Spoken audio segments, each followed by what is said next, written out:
जय जय वो शुद्धे उदारे प्रसिद्धे अनवरत आनंदे वर्षतीये. ज्ञानेश्वरीच्या 12व्या अध्यायाच्या चिंतनाला आजपासून आपण आरंभ करत आहोत. या अगोदर ज्ञानेश्वरीच्या 9व्या आणि 15व्या अध्यायाचं काहीसं चिंतन आपण केलेलं आहे. गीतेमध्ये जे काही महत्त्वाचे अध्याय मानलेले आहेत त्यामध्ये 12व्या अध्यायाची गणना केली जाते. आपल्या वारकरी संप्रदायामध्ये देखील 9वा, 12वा आणि 15वा अध्याय याला विशेष असं महत्त्व दिलं गेलेलं आपल्याला आढळतं. आणि त्यातली त्यात 9वा आणि 12वा अध्याय याला तर अधिकच महत्त्व दिलेलं आपल्याला आढळून येतं. तसं विचाराच्या दृष्टीनं सर्वच ग्रंथ महत्त्वाचा असला, पाठाच्या दृष्टीनं जरी सर्वच ग्रंथ महत्त्वाचा असला तरी नित्यनियम म्हणून आपल्या नेहमीच्या पाठामध्ये काही अध्याय असावेत असा पूर्वीच्या श्रेष्ठ लोकांनी दंडक जो करून ठेवलेला आहे त्याला अनुसरून वारकरी संप्रदायामध्ये वारकरी लोक 9व्या आणि 12व्या अध्यायाचा नित्यपाठ करताना आपल्याला आढळून येतात. म्हणजेच या अध्यायांना विशेष असं महत्त्व आहे हे आपल्या लक्षात येतं. आणि त्यातली त्यात 12वा अध्याय याला तर अत्यंत अनन्यसाधारण असं महत्त्व आहे. कारण हा 12वा जो अध्याय आहे त्यामध्ये उपासना कांडाचा काय झालेला आहे, शेवट झालेला आहे. आणि या अध्यायामधूनच गीतेतील ज्ञानकांडाचा काय झालेला आहे, प्रारंभ झालेला आहे. ज्ञानकांडाला आरंभ या अध्यायापासून झालेला आहे. म्हणून उपासना कांड आणि ज्ञानकांड यांना जोडणारा असा हा जोड अध्याय आहे. कोणता? 12वा अध्याय. 12वा अध्याय हा जोड अध्याय असा मानण्यात येतो. त्यामुळेही या अध्यायाला एक वेगळं काय आहे, महत्त्व आहे. आणि या अध्यायामध्ये उपासना मार्गाचं म्हणजे भक्ती मार्गाचं जे रहस्य आहे ते ग्रथित केले गेलेलं आहे.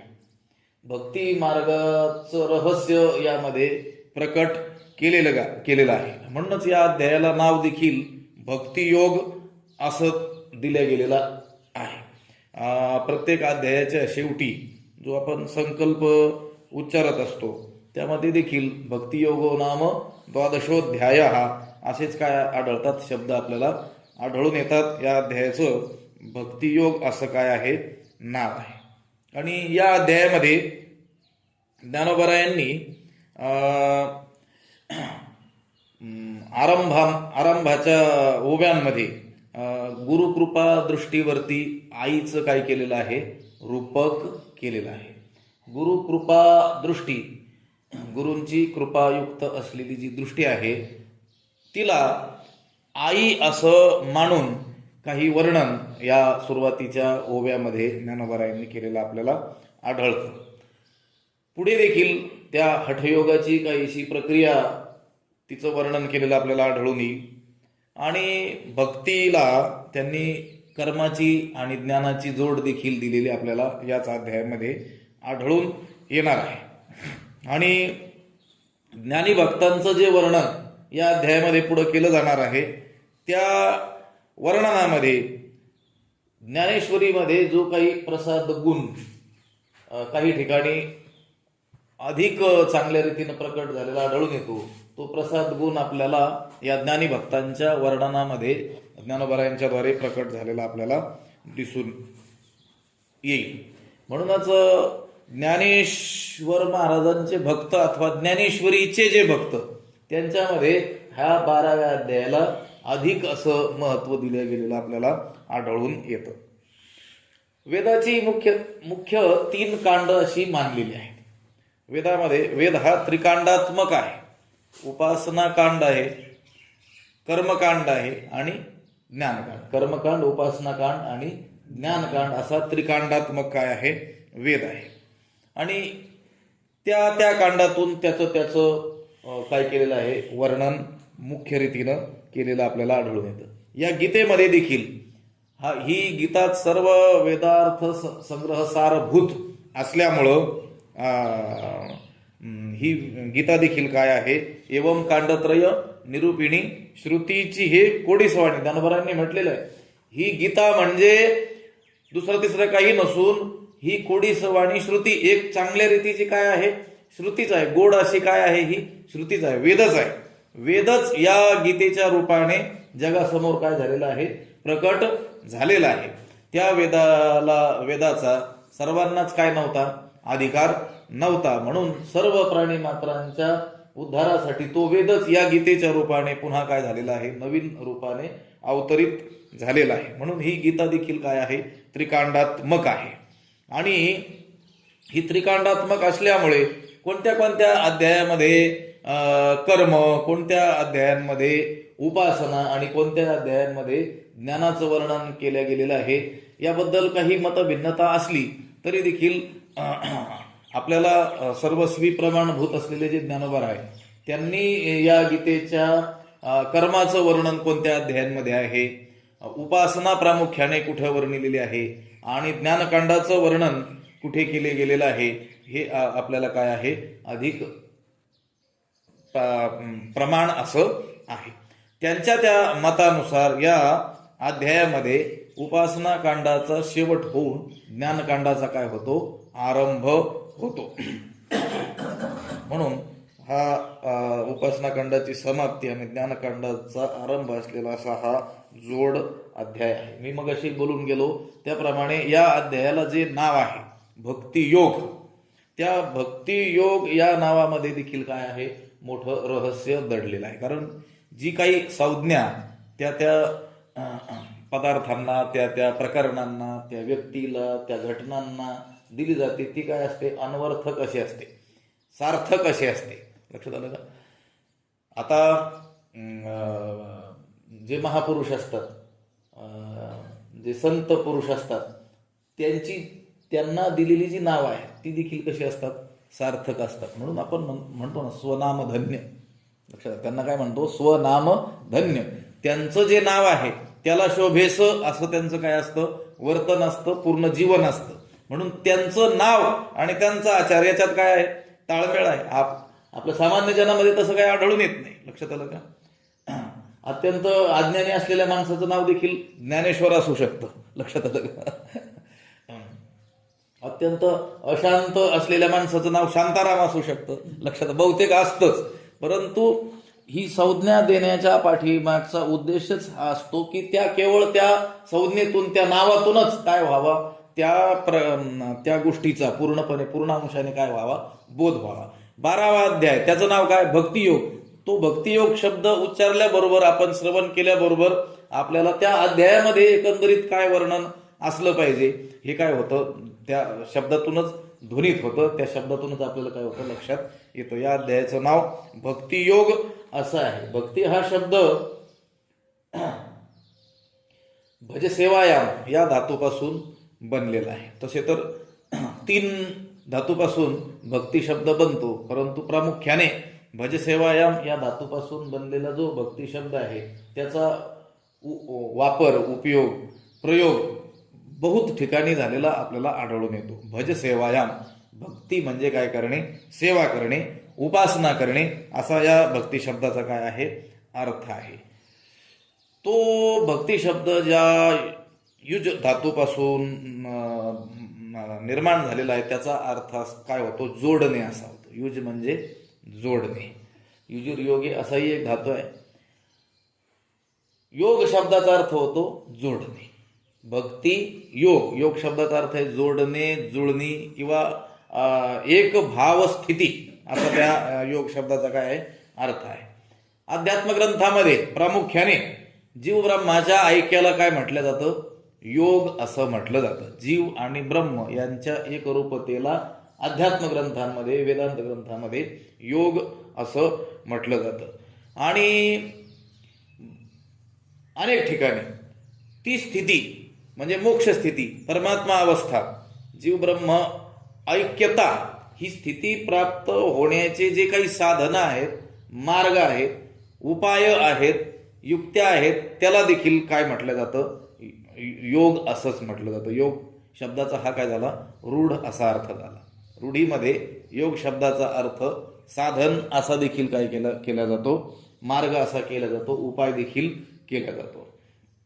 म्हणून योग शब्दाचा अर्थ उपासना मार्ग किंवा उपासना साधन असा देखील योग शब्दाचा अर्थ होतो. योग वसिष्ठामध्ये देखील योग शब्दाचा अर्थ या संसार रूपी सागरातून तरुण जाण्याची युक्ती, त्यालाच काय म्हटलेलं आहे? योग म्हटलेलं आहे. मोक्ष स्थितीच्या प्राप्तीचा उपाय, त्यालाच काय म्हटलेलं आहे? योग म्हटलेलं आहे. संसार उत्तरणे युक्तिर् योग शब्देन कथ्यते. संसारामधून तरुण जाण्याची जी युक्ती, तिलाच काय म्हटलं गेलेलं आहे? योग या शब्दाने सांगितलं गेलेलं आहे.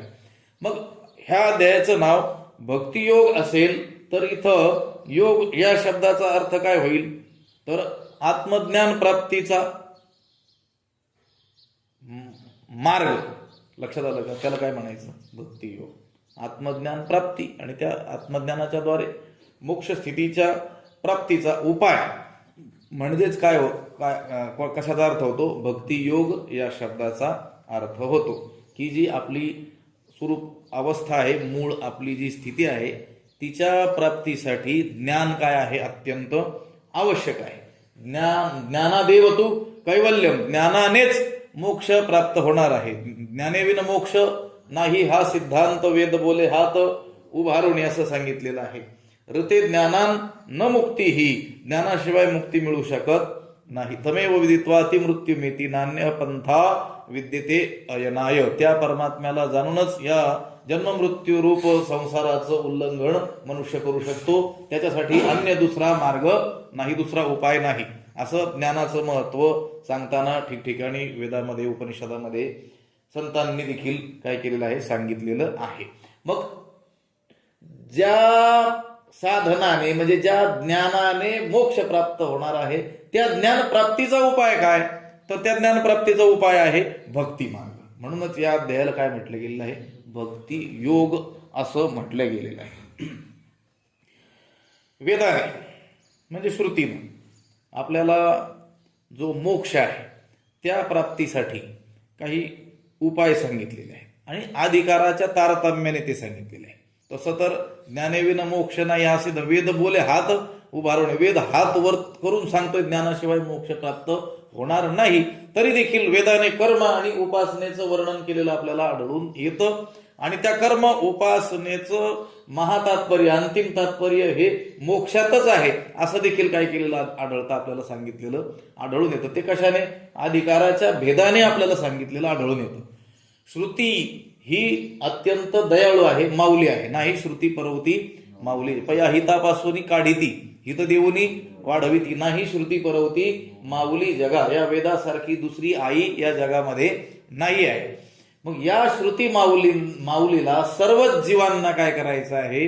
मोक्ष स्थितीपर्यंत घेऊन जायचं आहे. पण सर्व जीवांना जरी मोक्ष स्थितीपर्यंत नेण्याची कळकळ श्रुतीच्या अंतकरणामध्ये असली तरी देखील सर्व जीव त्या अधिकाराचे नाहीत. लक्षात आलं का? त्या मोक्षासाठी आवश्यक असलेलं जे ज्ञान, त्या ज्ञानप्राप्तीचा अधिकार सर्वांच्याच ठायी नसल्यामुळं श्रुतीनं कर्मही सांगितलं, श्रुतीनं उपासनाही सांगितली आणि श्रुतीनं ज्ञानाचं महत्व देखील आपल्याला सांगितलेलं आढळून येतं. संतांनी देखील अनेक ठिकाणी ज्ञानाचं महत्व वर्णन केलेलं आहे आणि तेच काय आहे? महातात्पर्य आहे. या सर्व संत वाङ्मयाचं मुख्य तात्पर्य, मुख्य सिद्धांत देखील तोच आहे. वाचवणे ज्ञानेविन एके काय उपाय करीसी जितुके ती तुका गुंफिसी अधिके रुखी. ज्ञाना वाचून या संसारातून सुटण्याचे जे जे काही तू उपाय करशील तेवढा तू या संसार वृक्षामध्ये काय होऊन जाशील? प्रपंच वृक्षामध्ये काय होशील? गुरुफटशील असंच सांगितलेलं आहे.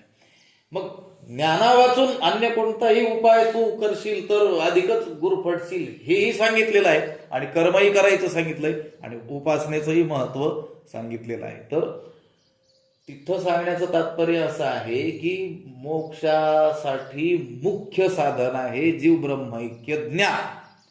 परंतु तो ज्ञानाचा अधिकार आपल्या अंगी येण्याकरिता मात्र उपासना आणि कर्म याच्याशिवाय काय नाही आहे? पर्याय नाही आहे. कारण तो ज्ञानाचा अधिकार सांगताना अंतःकरणाचा अत्यंत शुद्ध असलेला जो पुरुष आहे, जो अत्यंत निर्मल अंतःकरणाचा जो आहे तोच ज्ञानाचा अधिकारी आहे असं देखील काय केलेलं आहे, सांगितलेलं आहे. तैसे मोक्ष देईल ज्ञान येत किरणायान, त्याची थारे ऐसे मन शुद्ध व्हावे. ज्ञान मोक्ष प्राप्त करून देईल यात कुठलाही संशय नाही. ज्ञानानेच मोक्ष प्राप्त होणार आहे ही गोष्ट वादातीत आहे, निर्विवाद आहे. पण तिचे थारे ऐसे मन शुद्ध व्हावे. ते ज्ञान प्राप्ती करता मन काय व्हावं लागणार आहे, अत्यंत शुद्ध व्हावं लागणार आहे. शुद्ध व्हावं लागणार आहे म्हणजे काय, ते मलरहित व्हावं लागणार आहे आणि विक्षेपरहित व्हावं लागणार आहे. मल, विक्षेप आणि आवरण हे तीन प्रमुख दोष प्राणीमात्राच्या अंतःकरणामध्ये असतात असं शास्त्राने सांगितलेलं आहे. आणि हे दोष गेल्यानंतरच मनुष्य निर्दोषम ही समम ब्रह्म अशा निर्दोष ब्राह्मी स्थितीला काय होणार आहे, प्राप्त होणार आहे. तर मलदोष, विक्षेप दोष आणि आवरण दोष याच्या निवृत्त्यर्थ देखील 3 उपाय आपल्याला शास्त्राने सांगितलेले आहेत. मलदोषाच्या निवृत्त्यर्थ काय सांगितलेलं आहे, वेदबोधित निष्काम कर्म आपल्याला करावं लागणार आहे. वेदाने आपल्या स्वस्व आश्रम वर्णाश्रमानुसार जे जे कर्म आपल्याला सांगितलेले आहेत, उचित अशी कर्म सांगितलेली आहेत, ती कर्म आपण जर निष्काम भावनेनं, ईश्वर प्रित्यर्थ अशा भावनेनं जर केली तर आपल्या अंतःकरणातील मल नावाचा दोष काय होणार आहे, दूर होणार आहे. म्हणजे मल म्हणजे पापवासना, निषिद्ध कर्म करण्याची प्रवृत्ती. शास्त्राने जे करू नये असं सांगितलेलं आहे, जे केल्याने दोष लागतो असं वारंवार सांगितलेलं आहे, प्रत्यवाय सांगितलेलं आहे, जे करण्यामध्ये ते करण्याकडं माणसाची प्रवृत्ती, तिला काय म्हटलेलं आहे, मलदोष. प्रत्यक्ष करणं हा तर दोषच आहे, परंतु केवळ ते करावं असं वाटणं अंतःकरणामध्ये, तोही काय आहे, मलदोषच आहे. आणि तो मलदोष निवृत्त करण्याकरिता आपल्याला काय करावं लागणार आहे, कर्म. चित्तस्य शुद्धये कर्म. चित्ताच्या शुद्धीसाठी काय सांगितलेलं आहे, कर्म करायचं सांगितलेलं आहे. मनशुद्धीच्या मार्गी जे विजयी व्हावे वेगी, तै कर्म सबळा लागी आळसू न कीजे. मनशुद्धी आपली वेगाने व्हावी वाटत असेल तर ते मन शुद्ध करण्यामध्ये बलवान असलेलं जे कर्म ते करण्यामध्ये माणसाने काय करू नये, आळस करू नये, कर्माचा त्याग करू नये. न बाणता स्थिती अंगी कर्म त्यागी लंड तो तुकाराम महाराजांनी सांगितलेला आहे. त्या स्थितीला प्राप्त झालेलं नसताना आपल्याला वाटायला आलेलं कर्म केवळ आळसाने, प्रमादाने जर आपण त्यागू पाहू तर तो काय आहे, दोषी आहे. आपल्याला कर्म केलंच पाहिजे, निष्काम रीतीनं केलं पाहिजे, आळस त्यागून ते केलं पाहिजे. कशासाठी, मलदोषाच्या निवृत्तीसाठी. मलदोष निवृत्त झाल्यानंतर विक्षेप दोषाच्या निवृत्तीसाठी आपल्याला वेदबोधित निष्काम उपासना सांगितलेली आहे, वेदाने सांगितलेली. आणि ती उपासना कशी करायची आहे, भक्ती कशी करायची आहे, निष्काम रीतीनं करायची आहे. त्यावेळेस आपल्या मनात अंतःकरणातील कोणता दोष दूर होईल, विक्षेप. विक्षेप म्हणजे चित्ताची चंचलता, अस्थिरता. चित्त एका जागी स्थिर नसणं, सतत चंचल असणं, ही चंचलता दूर करण्याकरिता उपाय सांगितला वेदबोधित निष्काम उपासना. आणि आवरण दोषाच्या निवृत्त्यर्थ उपाय सांगितलेला आहे जीव ब्रह्मैक्य ज्ञान. लक्षात आलं का, ज्ञानाने तो आवरण दोष दूर होणार आहे. आणि आवरण एकदा दूर झालं की आपलं स्वरूप जे आहे ते उद्घाटित होणार आहे. ते प्रत्येकाचंच काय आहे, स्वरूपच आहे. पण त्या ज्ञानाचा अधिकार येण्याकरिता चित्ताच्या शुद्धीची आणि चित्ताच्या स्थिरतेची काय आहे, अपेक्षा आहे. शास्त्र आचार उपदेश संस्कृतम मन आत्मदर्शने कारणम असं आचार्यांनी म्हटलेलं आहे. कोणतं मन आत्मदर्शनामध्ये हेतू आहे, कसं मन असेल तर आपल्याला आत्मदर्शन होईल, तर त्यांनी सांगितलं शास्त्र आचार उपदेश संस्कृतम मना. शास्त्राने केलेला उपदेश आणि आचार्य म्हणजे गुरूंनी संतांनी केलेला उपदेश, त्या उपदेशाचं पालन करून सुसंस्कृत झालेलं जे मन आहे ते आत्मदर्शनामध्ये काय आहे, हेतू आहे. कोणत्याही मनाने आत्मदर्शन होणार नाही. ज्या मनामध्ये संसारासंबंधी काय आहे, रुची आहे, विषयांसंबंधी काय आहे, विषयांकडे ओढ आहे, विषयांची अभिलाषा आहे, विषयामध्ये अजून त्याला काय येतोय, रस त्याला मिळतो आहे, तोपर्यंत त्या अंतःकरणामध्ये भगवंताचं ज्ञान प्रकट होऊ. तुका म्हणे चित्त करारे निर्मळ येऊनी गोपाळ राहते. गोपाळ येऊन राहणारच आहे, गोपाळाचं ते स्थानच आहे, पण चित्त काय करावं लागणार आहे, निर्मळ करावं लागणार आहे. ते चित्त निर्मळ करण्याकरिता हे कर्म आणि उपासना हे उपाय देखील श्रुतीने या गीतेने देखील आपल्याला काय केलेले आहेत, सांगितलेले आहेत. परंपरेनं ते देखील मोक्षालाच काय आहेत, हेतू आहेत. कर्म हे देखील मोक्षासाठीच सांगितलेलं आहे आणि भक्ती उपासना ही देखील कशासाठी सांगितलेली आहे, मोक्षासाठीच सांगितलेली आहे. कर्म सांगण्याच्या पाठीमाग वेदाचा शास्त्राचा दुसरा कोणताही हेतू नाही. कर्माची जी क्षुद्र फळं वर्णिलेली आपल्याला आढळून येतात ती कशासाठी, कर्माकडे आळशी माणसांची प्रवृत्ती व्हावी म्हणून कमीत कमी तो आळसाचा त्याग करून त्या क्षुद्र फळांच्या अभिलाषेने का होईना आळस त्यागून काय करील, कर्मामध्ये प्रवृत्त होईल. मला वाटतं कधी मी सांगितलं असेल इथं, स्वामी विवेकानंदांकडे एक तरुण मनुष्य आला आणि घरादाराचा तो मोठा संपन्न श्रीमंत कुलीन असा होता, परंतु त्याच्यामध्ये स्वभावताच काय होता, आळस.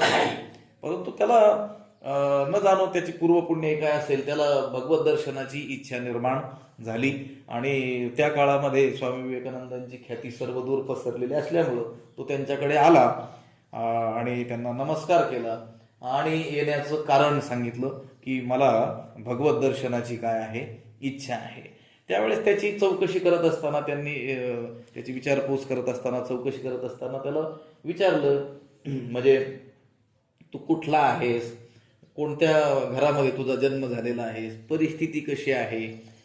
आणि मग ज्या वेळेस त्यांनी सगळं अवलोकन केलं त्यावेळेस हा रोजचा दैनंदिन याचा जो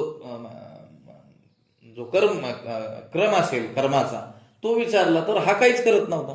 कारण आपल्याकडं एक अशी जनमानसामध्ये एक असं नियमच पडून गेलेला आपल्याला आढळून येतो की ज्याच्या घरी भरपूर आहे त्याला करायची काही आवश्यकता नाही. लक्षात आलं का? आमचे स्वामीजी महाराज तर सांगत असतात, आपल्याकडे कितीही संपन्नता असली, आपल्याला काहीही करण्याची आवश्यकता नसली तरी देखील माणसाने फुकट खाऊ नाही, काहीतरी श्रम केलेच पाहिजे. लक्षात, आवश्यकता नाही आहे त्याच्या 10 पिढ्या बसून खातील. आपल्याकडं म्हणण्यात येतं ना, लक्षात आलं का? आपल्याकडं बसून खाण्यावर फार जोर दिलेला आढळून येतो. लक्षात आलं का? याच्या 10 पिढ्या बसून खातील म्हणजे कामाकडं कर्माकडं आपली प्रवृत्ती असलेली आढळून येत नाही. आपल्या ह्या म्हणी किंवा वाक्प्रयोग जे व्यवहारात आढळतात त्यातूनही आपल्याला लक्षात येतं की आपली सहज प्रवृत्ती कशाकडे आहे, बसून खाण्याकडे, आळसाकडे आहे. त्याला विचारलं त्यावेळेस त्याने सांगितलं की मला काही करण्याची आवश्यकताच नाही.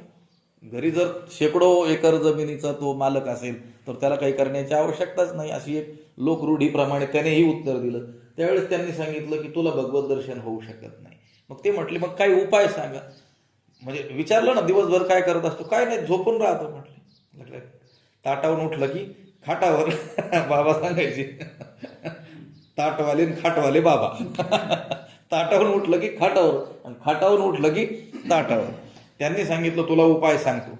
तो तरुण सरसावला पुढं आणि त्याला वाटलं बरं झालं यांनी दयार्द्र अंतकरणाने आपल्याला काहीतरी उपाय सांगण्याला आता हे प्रवृत्त झालेले आहेत. काहीतरी ध्यान, जप, तप, तीर्थयात्रा, दान, यज्ञ यागादी काहीतरी सांगतील. त्यांनी सांगितलं तू चोरी करायचं शिक म्हटले. तो म्हटला बघा मी यांना महात्मा समजून यांना शरण आलो, भगवत दर्शनाचा उपाय विचारला तर हे मला काय सांगतात, चोरी करायची. तो म्हटला मला चोरी करण्याची आवश्यकताच नाही. ते म्हटले नाही तू चोरी करायची शिक, मग मी तुला भगवत दर्शनाचा पुढचा मार्ग सांगेल. आता चोरी हे तर निंद्य कर्म आहे, लक्षात आलं, निषिद्ध कर्म आहे. ते करायला का सांगितलं, कारण कमीत कमी ती चोरी करण्यासाठी तरी हा तिथून उठेल जागेवर. लक्षात आलं. आणि चोरी करताना जी सावधानता बाळगावी लागते ती सावधानता याच्यामध्ये येईल, ती दक्षता याच्यामध्ये येईल, ती तितिक्षा याच्यामध्ये येईल. आणि मग तेवढी साधन सामुग्री एकवटली की मग पुढचे याला काय करू मार्ग सांग. मला काय सांगायचंय, वेदाने कर्म करण्यासाठी आपल्याला जे सांगितलं आणि त्यामध्ये प्रवृत्त होण्याकरिता ज्या क्षुद्र फळांचं वर्णन केलेलं आढळून येतं, ती क्षुद्र फळं हे त्या कर्माचं मुख्य फळ नाही आहे. लक्षात आलं का? जसं स्वर्ग कामो यजेत, स्वर्गाची कामना असणाऱ्यांनी यजन करावं, यज्ञयाग करावा असं सांगण्यात आलेलं आहे.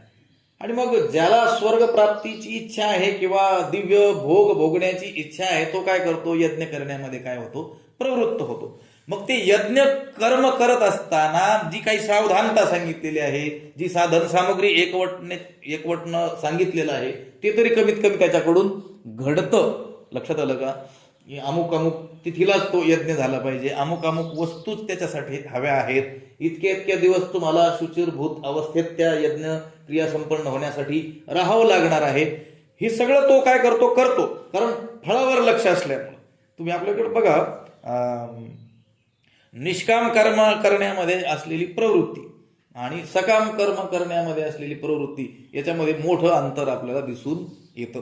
जिथं काहीतरी लाभ होतो आहे असं दिसतंय, लक्षात आलं, फळ प्रत्यक्ष दिसत आहे, अशा ठिकाणी किंवा अशी कर्म करण्यामध्ये माणसाची काय आहे, मोठी काय आहे, प्रवृत्ती आहे. तिकडं अंतकरणाची काय आहे, मोठी ओढ आहे.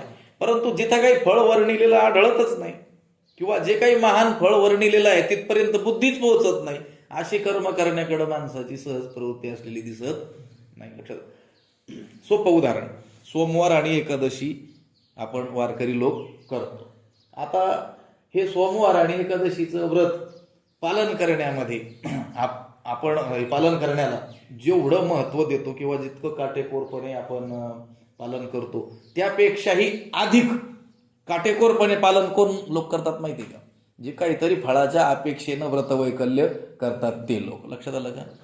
ते बाया नाही का 16 सोमवाराचं काय करतात, व्रत करतात काहीतरी सांसारिक फळाच्या अपेक्षेनं.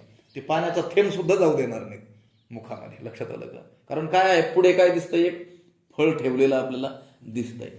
आता एकादशी या व्रताचं फळ तर काय आहे, साक्षात भगवंताची प्राप्ती होईल अशा फळांचं काय केलेलं आहे, वर्णन केलेलं आपल्याला आढळून येतं. रुक्मांगदा कारणे एकादशीचा छंद, तिने परमानंद प्रकटला. लक्षात आलं. तुम्ही देखील त्याच्यासारखे एकादशीचं व्रत केलं तर आपल्याला काय होईल, परमानंदाची प्राप्ती होणारच आहे. पण तो परमानंद नेमका काय आहे, तो मिळून काय करायचंय याचीच कल्पना सामान्य लोकांच्या बुद्धीला नसल्यामुळं ती महान लोक जसं एकादशीचं व्रत पालन करत होते तसं आपण करतो का? लक्षात आलं का? दिवसभर चर पण एकादशी धर, असंच आपल्यामध्ये आढळून येतं.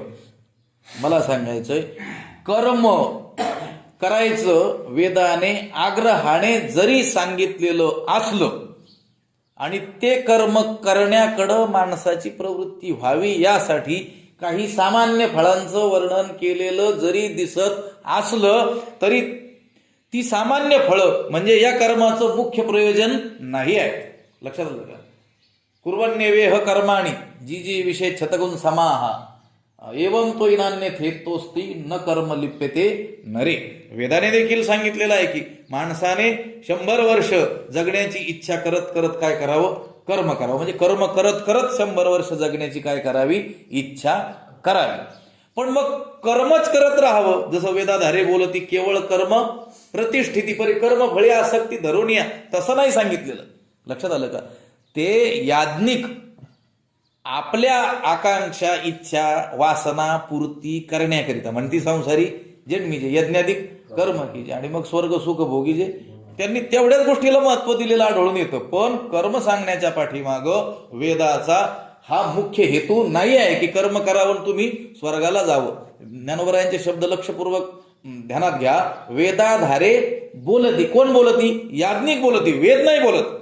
वेद तर कर्म करण्याच्या पाठीमागं तुम्हाला सांगतोय की कर्माच्या द्वारे चित्तशुद्धी करा, उपासनेनं चित्त स्थिर करा आणि ज्ञानाने काय करून घ्या, ज्ञानाचा अधिकार प्राप्त करून घ्या, ज्ञान मिळवा आणि मोक्ष स्थितीला तुम्ही प्राप्त करून घ्या. हे वेदाचं सांगणं आहे.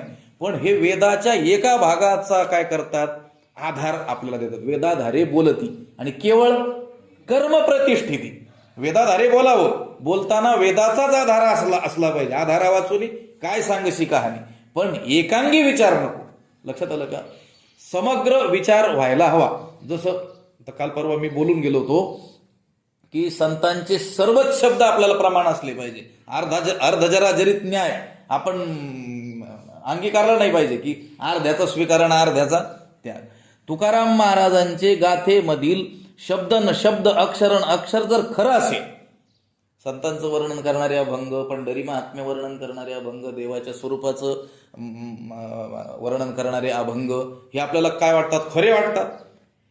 कीर्तनाचं महत्व सांगणारे अभंग, कीर्तन चांग होय अंग हरिरूप, कलियुगा माझी करावे कीर्तन, तेने नारायण देईल भेटी, आपल्याला ते खरे वाटतात. पण त्याच कीर्तनाचा गैरवापर केल्यानंतर नरकाला जावं लागतं हे अभंग का खरे वाटत नाहीत?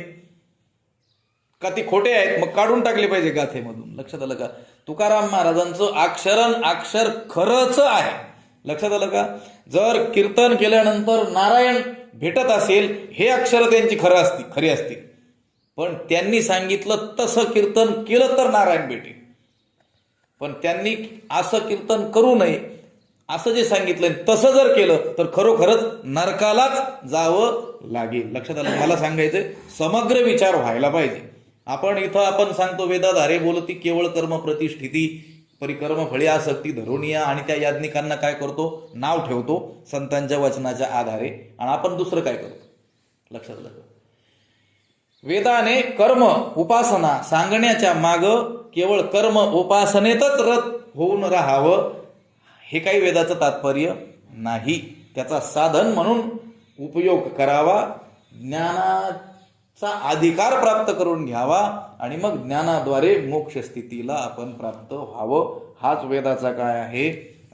वेदाचं तात्पर्य आहे. वेदाचं त्या मागचं काय आहे? सांगण्याच्या मागचं रहस्य आहे. गोष्ट काय आहे की वेद हा त्रिकांडात्मक असला, आणि ही गीता देखील कांडत्रय निरूपिणी, श्रुतीचं हे कोडेसवाणी 3 कांडाचं निरूपण करणारी ही दुसरी श्रुतीच जरी असली तरी देखील केवळ कर्माचं प्रतिपादन आणि केवळ उपासनेचं प्रतिपादन असं त्यांचं तात्पर्य नाही, तर त्या कर्म आणि उपासनेच्या माध्यमातून ज्ञानाचा अधिकार प्राप्त करून घेऊन ज्ञाननिष्ठा योग्यता आपल्यात आणून मग त्या ज्ञानाद्वारे सर्व जीवांनी आपल्या स्वरूप स्थितीला प्राप्त करून घ्यावं. हाच काय आहे? हेतू आहे. विषय इथून निघाला होता की कर्म आणि उपासना म्हणजे भक्ती, हा अर्थ लक्षात घ्या की ही दोन्ही देखील काय आहेत? परंपरेनं मोक्षाचेच साधन आहे. लक्षात आलं का? साक्षात मोक्षाची साधनं जरी नसली, कारण चित्तसे शुद्ध हे कर्म न तो वस्तुपलब्ध हे वस्तुसिद्धीर विचारेण नान्यथा कर्म कोटी भी, असंही सांगितलेलं आहे. चित्ताच्या शुद्धीसाठीच कर्माचा काय आहे? उपयोग आहे, वस्तूच्या उपलब्धीसाठी नाही. वस्तू म्हणजे ब्रह्म, म्हणजे परमात्म्याच्या प्राप्तीसाठी कर्माचा साक्षात उपयोग नाही आहे. पण परंपरेनं मात्र कर्मालाच आपल्याला शरण जावं लागेल. परंपरेनं मात्र आपल्याला उपासनेलाच काय करावं लागेल? शरण जावं लागणार आहे. उपासना शब्दाचा अर्थ इथं घ्या भक्ती. लक्षात आलं का? विषय आहे की या अध्यायाचं नाव काय आहे? भक्ती योग असं आहे. लक्षात आलं का? उपासना कांडाची समाप्ती आणि ज्ञानकांडाचा आरंभ या अध्यायात होतो आहे. हा जोड अध्याय आहे. लक्षात आलं का? बघा, उपासना ज्यावेळेस समाप्त होते त्यावेळेस ज्ञानाचा उदय होतो, हे यातून लक्षात घेतलं पाहिजे. हा जोड अध्याय आहे. कशाचा जोड आहे? उपासनेचा अखेर आणि ज्ञानाचा आरंभ. ज्ञान त्याच वेळेस प्रकट होईल. पुढे भक्तीने धरिले हाती, मागे ज्ञान वैराग्य धर्म येती. भक्ती भावे विन भक्ती, भक्ती विन मुक्ती, बळे विन शक्ती बोलू नये. भक्ती विन मुक्ती बोलू नये. मुक्ती म्हणजे मुक्तीला कारण असलेलं जे ज्ञान आहे त्याचा विषय बोलू नये. आपल्याला बोलता येत नाही, म्हणजे आपल्याला अधिकारच नाही. जर आपण भक्ती करत नसू तर आपल्या हृदयामध्ये ज्ञान कधीही प्रकट होऊ शकत नाही. आणि भक्तीचा शेवट तिथं ज्ञानाचा काय आहे? उदय आहे. हा जोड अध्याय आहे उपासना कांड आणि ज्ञानकांडाचा. याला भक्ती योग असं नाव आहे. तर त्या भक्तीचेही मुख्यतः 2 प्रकार पडतात. तसं नवविधा काय बोलले जे भक्ती म्हटलेलं, श्रवणम कीर्तनम विष्णू स्मरणम पादसेवनम अर्चनम वंदनम दास्यम सख्यम आत्म निवेदनम, असे 9 प्रकार, कोणी 11 प्रकार, 11 प्रकार असेही केलेले आपल्याला आढळून येतात. पण प्रामुख्याने या भक्तीचे 2 प्रकार आपल्याला आढळतात. एक वैधी भक्ती आहे आणि दुसरी रागात्मिका भक्ती आहे. एका भक्तीचं नाव काय? वैधी भक्ती, आणि दुसरी रागात्मिका भक्ती. शास्त्राच्या आज्ञेनुसार म्हणजे विधीनुसार, शास्त्राने आज्ञा केली म्हणजे विधी केला, आणि त्या आज्ञेनुसार भगवंताची जी भक्ती केली जाते, उपासना केली जाते, तिला वैधी भक्ती असं म्हणतात. आणि रागात्मिका जी भक्ती आहे, ती रागात्मिका भक्ती, तिचं वर्णन करताना त्यांनी सांगितलेलं आहे की भगवंताच्या ठिकाणी नितांत जे प्रेम आहे, त्या प्रेमाने जी भक्ती केली जाते तिला काय म्हणतात? रागात्मिका भक्ती असं म्हणतात. कोणती कोणती भक्ती? वैधी भक्ती. शास्त्राने आपल्याला आज्ञा केली त्या विधीनुसार आपण विधियुक्त जी भक्ती करू ती भक्ती वैधी भक्ती. त्या भक्तीमध्येच आपण आपली जी वर्णाश्रमानुसार वाटायला आलेली जी कर्म आहेत ती कर्मे ईशू भजावा या न्यायाने आपले आपले विहित कर्म ईश्वरार्पण बुद्धीनं करत राहिल्याने जी ईश्वराची काय होते? अखंड उपासना घडते. तिला देखील काय म्हणतात? वैधी भक्ती म्हणतात. तया सर्वात्मका ईश्वरा स्वकर्म कुसुमाची अविरा, पूजा केली होय अपारा तोषाला, की त्याच्याद्वारे काय केली गेली? पूजा केली गेली स्वकर्माच्या द्वारे.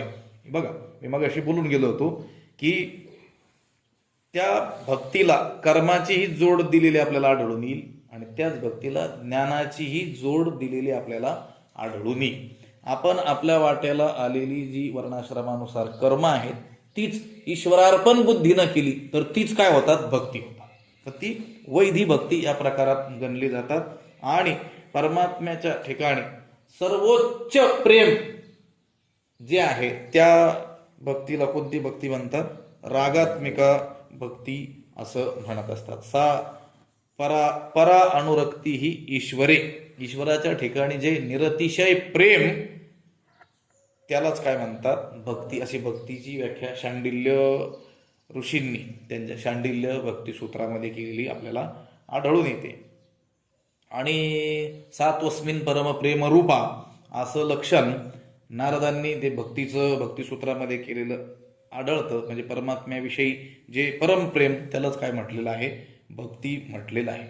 त्या भक्तीचं लक्षण म्हणा किंवा व्याख्या सांगताना मधुसूदन सरस्वतीने असं सांगितलंय, द्रुतस्य भगवत धर्मात धारावाही कथांगता सर्वेशे मनसोवृत्ती भक्तिरित्य विधीयते. म्हणजे भगवंताविषयीच्या अंतकरणातील अत्यंत उत्कट प्रेमामुळे ते अंतकरण जे द्रवीभूत झालेलं आहे, ते द्रवीभूत झालेलं चित्त अंतकरण भगवंताप्रत अखंड काय करता आहे? वाहत आहे. त्या वाहणाऱ्या वृत्ती प्रवाहाला काय म्हटलेलं आहे? भक्ती असं म्हटलेलं आहे. संतांचं चित्त हे लोण्याप्रमाणे काय असतं म्हणतात? मऊ असतं. लक्षात आलं का? एक तुकोबारायांचं काही प्रमाण आहे? नाही, चित्त हा तैसे सज्जनाचे चित्त मृदू सबाह्य नवनीत, अंतर्बाह्य आतूनही आणि बाहेरूनही ते लोणी काय आहे? मऊच आहे. असं जसं कठीण नारळाचे अंग, नारळ वरून कठीण आहे पण आतून काय आहे? मृदू आहे. काही आतून कठीण आहे, बाहेरून काय आहे?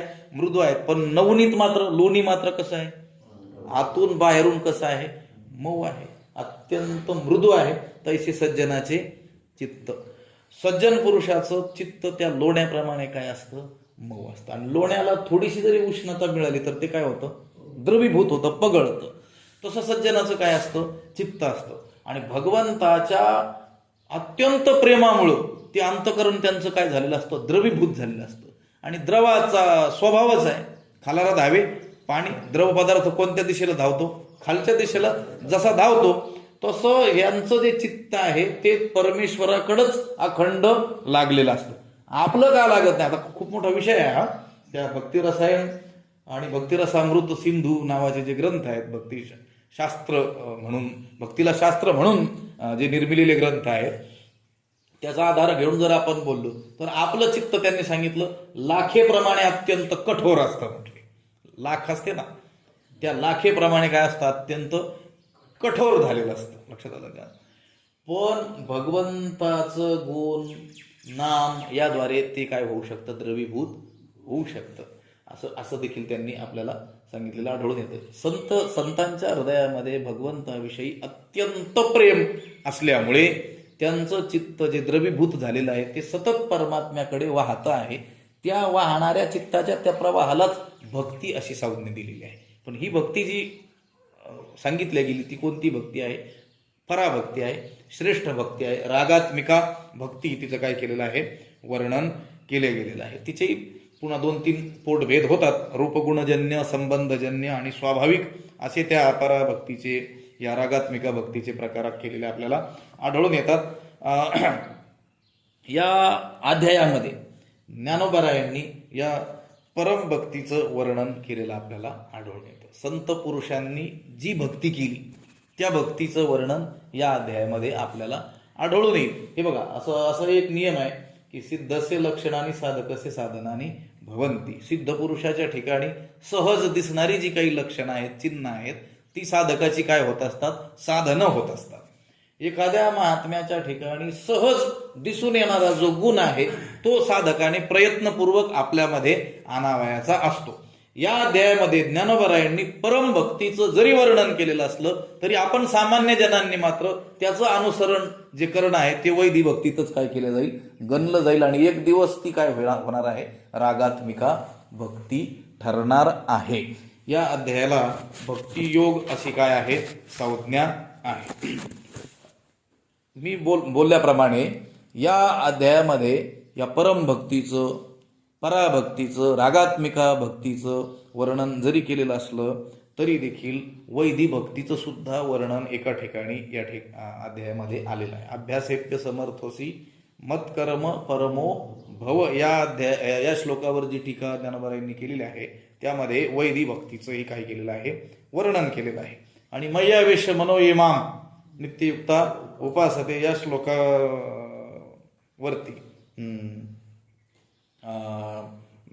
परमभक्तीचंही वर्णन केलेलं आपल्याला आढळून येणार आहे. आता आपल्या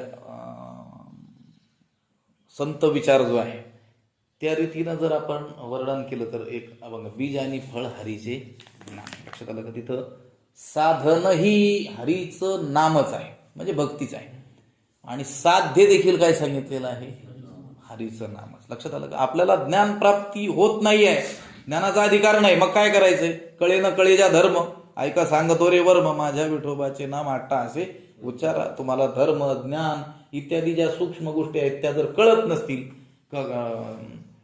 न कळे ते कळो येईल उगले, नामे या विठ्ठले एकाची. न कळे म्हणजे ज्याचं ज्ञान आपल्याला नाही, ज्याच्याविषयी अज्ञान आहे, ते देखील आपल्याला कळो येईल, म्हणजे त्याचं देखील आपल्याला काय होईल, ज्ञान होईल. कशाने, या विठ्ठलाच्या नावाने. म्हणजे विठ्ठलाचं नाव आपल्यासाठी म्हणजे न कळणाऱ्या लोकांसाठी काय आहे, साधन आहे.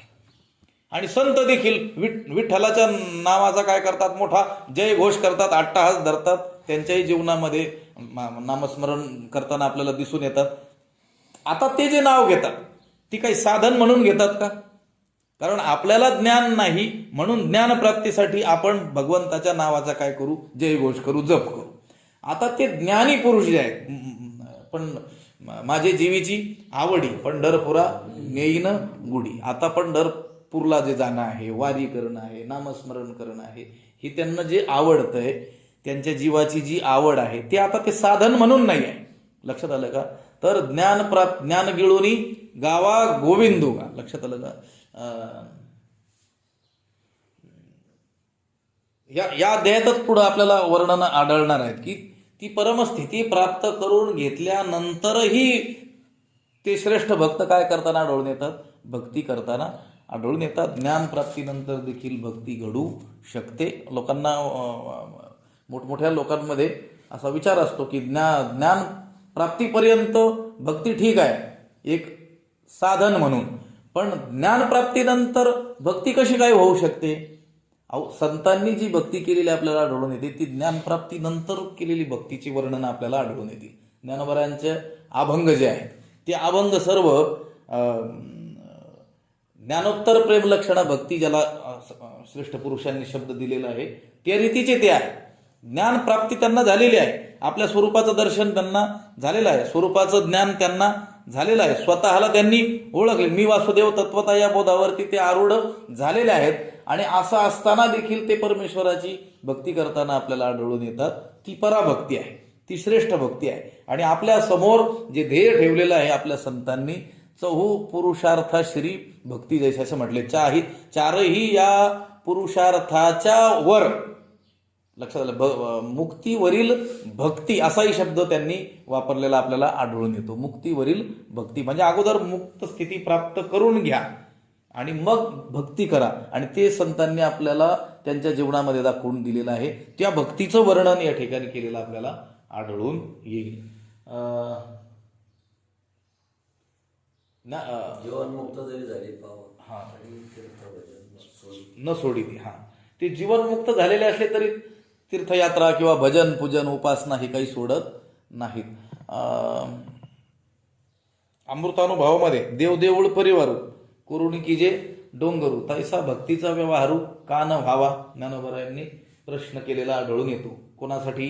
जे लोक म्हणतात की ज्ञानप्राप्तीनंतर भक्ती कशी काय होऊ शकते, त्यांच्यासाठी त्यांनी केलेला प्रश्न आहे की ज्या लेण्या कोरलेल्या असतात, आता वेरूळची लेणी असेल, अजिंठ्याची लेणी असेल, ती एक अखंड दगडामध्येच कोरलेलं आहे. काय कोरलेलं आहे? देवळही कोरलेलं आहे, देवही कोरलेला आहे, आणि त्या भिंतीवर हात जोडून उभे राहिलेले भक्त देखील कोरलेले आहेत. आता देव, देऊळ आणि त्या देवाचा परिवार हे एकाच दगडात कोरलेले आहेत की नाही? त्या एकाच दगडाचे हे 3 झाले की नाही? देव, देऊळ, परिवारू कोरुणी की जे डोंगर, डोंगर कोरून देव, देऊळ, परिवार जर करता येत असेल तैसा भक्तीचा व्यवहारू का न व्हावा. तसा तो जो भक्त आहे की जो आता जीव ब्रह्मैक्य ज्ञानाला प्राप्त झालेला आहे आणि त्याच्या दृष्टीनं आता काहीही उरलेलं नाही, तरी देखील तो भक्ती करू का शकत नाही, असा ज्ञानोबरायांनी काय केलेलं आहे, प्रश्न केला आहे. त्या भक्तीचं वर्णन आपल्याला या अध्यायामध्ये आढळून येणार आहे. म्हणून देखील याला काय म्हटलेलं आहे? भक्ती योग असं म्हटलेलं आहे. आणि एक आचार्यांचा एक श्लोक आहे, तसा एक नियम देखील आहे की आपण ही भक्ती केल्या वाचून आपण त्या स्वरूपस्थितीपर्यंत पोहोचूच शकत नाही. स्वरूपस्थिती, मोक्षस्थिती, परमात्मरूपता ती प्राप्त करण्याकरिता ज्ञानाची आवश्यकता आहे. आणि गुरुविन अनुभव कायचा कळे, किंवा गुरुशिवाय गुरुबिन कोण बतावे वाट, गुरुशिवाय ज्ञान होत नाही. म्हणजे मोक्षस्थिती ज्ञानाशिवाय प्राप्त होत नाही, ज्ञान हे गुरुशिवाय प्राप्त होत नाही. आणि गुरु आपण म्हणतो आपणची देव होय गुरु. गुरु म्हणजे कोण? तर तो परमात्माच आपल्यावरती आपल्या भक्तीनं प्रसन्न होऊन गुरुरूप, माझ्या विठोबाचा कायचा आपणची देव होय गुरु, तोच गुरुरूपाने येतो. म्हणजे क्रम कसा आहे? भक्ती जर केली, कशी भक्ती? वैदिक लक्षणेनं, वेदाने जशी करायची सांगितलेली आहे, शास्त्राने जशी करायची सांगितलेली आहे, संत पुरुषांनी आपल्याला भक्तीचं जसं आचरण करून दाखवलेलं आहे, तशी भक्ती जर आपण निष्काम भावनेनं दीर्घकाळपर्यंत करत राहू तर त्या भक्तीनं संतुष्ट झालेला ईश्वर स्वतः गुरुरूपानं येऊन आपल्याला ज्ञानाचा काय करतो? उपदेश करतो, आणि मग आपल्याला स्वरूप स्थिती प्राप्त होते. असाच क्रम आचार्यांनी सांगितलेला आहे. जन्मानेक शतई सदादरयुजा भक्त्या समाराधितो भक्तैर्वैदिक लक्षणेन विधिना संतुष्ट ईश स्वयं साक्षात श्री गुरुरूपमेत्य कृपया दृग्गोचरस्सन प्रभु तत्वं साधु विबोध्यतारयति तान् संसार दुःखार्णवात. प्रबोध सुधाकरामध्ये हा श्लोक आलेला आपल्याला आढळून येतो. त्यांनी सांगितलं जन्म अनेक शतैही, शतक, शतक म्हणजे 100, अनेक शतक म्हणजे शेकडो काय जन्म, किती जन्म? शेकडो जन्म. जन्म अनेक शतैही, अनेक शतक जन्म घेऊन त्या जन्मामध्ये काय करायचं? सदा आदर युजा, सतत सदा नाम घोष करू हरिकथा. म्हणजे शेकडो जन्मामध्ये सतत जन्मभर आदरयुक्त भक्त्या समाराधितो, भक्तीनं आराधल्या गेलेला जो काय आहे परमात्मा आहे. म्हणजे भक्ती अशी काही आठवड्याला, महिन्याला, असं कधीतरी वेळ मिळाल्यानंतर करण्याचा विषय नाही. त्यांनी काय सांगितलं? अनेक शतक असे जन्म, म्हणजे शेकडो जन्म, हजारो जन्म, बहुनाम जन्मनाम अंते, अनेक जन्म आपण काय करायचे आहे? ती जन्मभर आदरयुक्त काय करायचे आहे? भक्ती करायची आहे. भक्तीनं त्या ईश्वराची आराधना करायची आहे. आणि ती भक्ती कशी? वैदिक लक्षणेनं, वेदाने सांगितलेली जशी लक्षणं आहेत त्या भक्तीची तशी भक्ती केली असताना संतुष्ट ईश स्वयं, ईश्वर काय होतो, संतुष्ट होतो आणि स्वतः साक्षात श्री गुरु रूपमेत्य, साक्षात श्री गुरूंचं काय करतो, रूप धारण करतो. कोण, ईश्वर. कोणता ईश्वर, संतुष्ट झालेला. कशाने संतुष्ट झालेला, भक्तीनं. कोणी केलेल्या, त्या भक्ताने. कधी केलेल्या, जन्मभर. किती जन्म, शेकडो जन्म, अनेक शतक, इतके जन्म त्याने सतत भक्तीनं आराधिलेला जो परमात्मा आहे तो प्रसन्न होऊन स्वतः श्री गुरु रूपाने त्या भक्ताच्या पुढे येऊन कृपया दृग्गोचर सन प्रभू तत्वम साधू विबोध्य, आणि त्याला योग्य अशा तत्वज्ञानाचा काय करून उपदेश करून तारयतितान संसार दुःखार्णवात, या संसार सागरातून त्याला काय करतो, तारून नेतो. लक्षात आलं का? म्हणून ही भक्ती साधना म्हणूनही सांगितलेली आहे. लक्षात आलं, आपण अजून तरलेलो नाही, संसार दुःख सागरातच गटांगळ्या खात आहोत. आपल्याला या संसार सागरातून उत्तीर्ण होण्याकरिता सांगितल्या गेलेली जी भक्ती असेल ती साधन भक्ती असेल, आणि जे संसार सागराच्या पलीकडं पोहोचलेले आहेत, तरुण गेलेले आहेत, ते देखील त्यांच्या जीवनात भक्ती करताना आढळतात. ती कोणती भक्ती, ती पराभक्ती, ती श्रेष्ठ भक्ती, ती रागात्मिका भक्ती, असं वर्णन केलेलं आपल्याला आढळून येते. या अध्यायामध्ये अशी दोनही प्रकारची वर्णनं आपल्याला आढळून येणार आहेत. म्हणूनच या अध्यायाला काय म्हटलेलं आहे, भक्ती योग असं म्हटलेलं आहे. या अध्यायाला जी सुरुवात झाली गीतेच्या अध्यायाला, ती लगेचच अर्जुनाच्या प्रश्नाने झालेली आहे. इतर ठिकाणी ज्ञानोबरायांनी काय केलेलं आहे, मंगल केलेलं आहे, नमन केलेलं आहे. काही ठिकाणी अध्यायाची संगती सांगितलेली आहे. लक्षात आलं का? हा अध्याय का निर्माण झाला याची काय केलेली आहेत, कारण मीमांसा सांगितलेली आहे. तशी कारण मीमांसा इथं सांगण्याची आवश्यकता पडली नाही, कारण सरळच आहे. अर्जुनाने प्रश्न विचारला आणि त्याला उत्तर देताना या अध्यायाचा काय झाला, आरंभ झालेला आहे. म्हणून अध्याय संगती न सांगता या अध्यायामध्ये त्यांनी काय केलेलं आहे, प्रस्तावना अथवा नमन म्हणून 19 ओव्या लिहिलेल्या आहेत. त्यातील पहिल्या ज्या 9 ओव्या आहेत त्या 9 ओव्यामध्ये गुरु कृपा दृष्टीचा महिमा काय केलेला आहे, वर्णन केलेलं आहे. त्यांचे जे सद्गुरू श्री निवृत्तीनाथ महाराज यांची जी कृपा दृष्टी आहे त्या दृष्टीचं महत्व 9 ओव्यातून वर्णन केलं, आणि राहिलेल्या 10 ओव्यामधून आपला हा जो मराठी भाषेत आरंभलेला ग्रंथ आहे तो सर्व गुणांनी काय व्हावा, मंडित व्हावा, अशी या गुरुकृपा दृष्टीची काय केलेली आहे, प्रार्थना केलेली आपल्याला आढळून येते. आता मंगल का केलं जातं, नमन का केलं जातं, त्याचे किती प्रकार आहेत, त्याचा विचार आपण अनेक वेळेस पाठामधून केलेलाच आहे.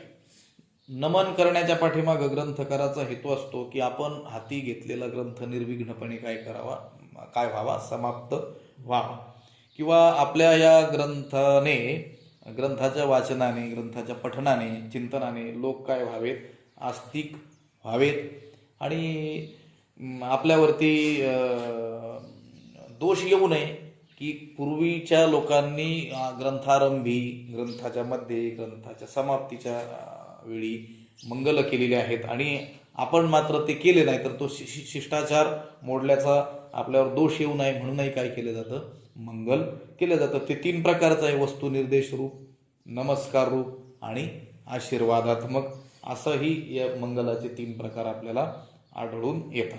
ज्ञानेश्वरीच्या आरंभी, अगदी आरंभी केलेलं जे मंगल आहे ते वस्तुनिर्देश रूप आणि नमस्कार रूप अशा दोन्ही प्रकारचं ओम नमो जे अद्या वेद प्रतिपाद्या जय जय स्वसंवेद्या आत्मरूपा या ठिकाणी केलेलं आपल्याला आढळून येतं.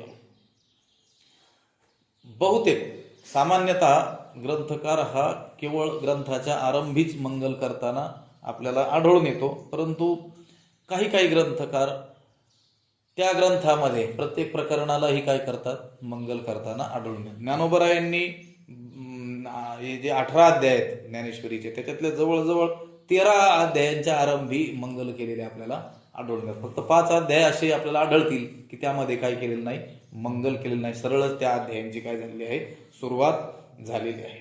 आणि हे मंगल करत असताना आपल्या या श्री निवृत्तीनाथ महाराजांचं वर्णन त्यांनी केलेलं आपल्याला आढळून येतं.